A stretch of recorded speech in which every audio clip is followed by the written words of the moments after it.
Hello ಮಕ್ಕಳೇ, ಎಲ್ಲ ಹೇಗಿದ್ದೀರಾ? ಇವತ್ತು ಇಂಗ್ಲೀಷ್ ಎಕ್ಸಾಮ್ ಇತ್ತಲ್ವಾ? ಹೇಗೆ ಮಾಡಿದ್ರಿ ಎಲ್ಲ? ನಾನು ಪೇಪರ್ ರಿವ್ಯೂ ಮಾಡೋಣ ಅಂದ್ಕೊಂಡೆ. ತುಂಬ ಈಸಿ ಪೇಪರು ಅಲ್ವಾ?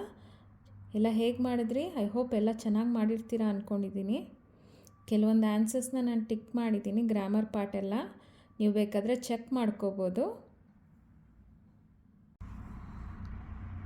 ತುಂಬಾ ಈಸಿ ಪೇಪರು, ಎಲ್ಲ ಚೆನ್ನಾಗಿ ಮಾಡಿರ್ತೀರಾ ಅಂದ್ಕೊಂಡಿದ್ದೀನಿ.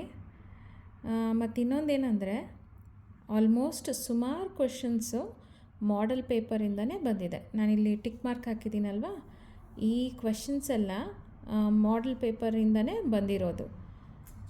ಸೊ 1, 2, 3, 4 ಮಾಡೆಲ್ ಪೇಪರ್ಸ್ ರಿಲೀಸ್ ಮಾಡಿದ್ರಲ್ವ, ಆ ಪೇಪರಿಂದ ಬಂದಿರೋ ಕ್ವೆಶನ್ಸ್ ಇದು. ನಾನು ಟಿಕ್ ಮಾರ್ಕ್ ಹಾಕಿರೋದು. ಸೊ ನೀವು ನೆಕ್ಸ್ಟ್ ಬರೋ ಎಕ್ಸಾಮ್ಸ್ಗೆ ಮಾಡೆಲ್ ಪೇಪರ್ನ ರೆಫರ್ ಮಾಡಿದ್ರೆ ತುಂಬ ಉಪಯೋಗ ಆಗುತ್ತೆ. ನೋಡಿ, ಈ ಕ್ವೆಶನ್ಸ್ ಎಲ್ಲ ಆಲ್ಮೋಸ್ಟು ನಮಗೆ ಮಾಡೆಲ್ ಪೇಪರಲ್ಲಿ ನಾವು ನೋಡ್ಬೋದು. ಸೊ ಮುಂಬರುವ ಎಲ್ಲ ಎಕ್ಸಾಮ್ಸ್ಗಳಲ್ಲಿ ನೀವು ಮಾಡೆಲ್ ಪೇಪರ್ನ ರೆಫರ್ ಮಾಡಿದ್ರೆ ನಿಮಗೆ ತುಂಬ ಬೆನಿಫಿಟ್ ಆಗುತ್ತೆ. ಐ ಹೋಪ್ ಎಲ್ಲ ಬರೋ ಎಕ್ಸಾಮ್ಸ್ನ ನೀವು ಚೆನ್ನಾಗಿ ಮಾಡ್ತೀರಾ ಅಂತ. ನಿಮಗೆ ಆ ಮಾಡೆಲ್ ಪೇಪರ್ಸ್ PDF ಮತ್ತು ಆನ್ಸರ್ ಕೀಸ್ ಬೇಕಂದರೆ ನನಗೆ ಕಮೆಂಟ್ ಮಾಡಿ.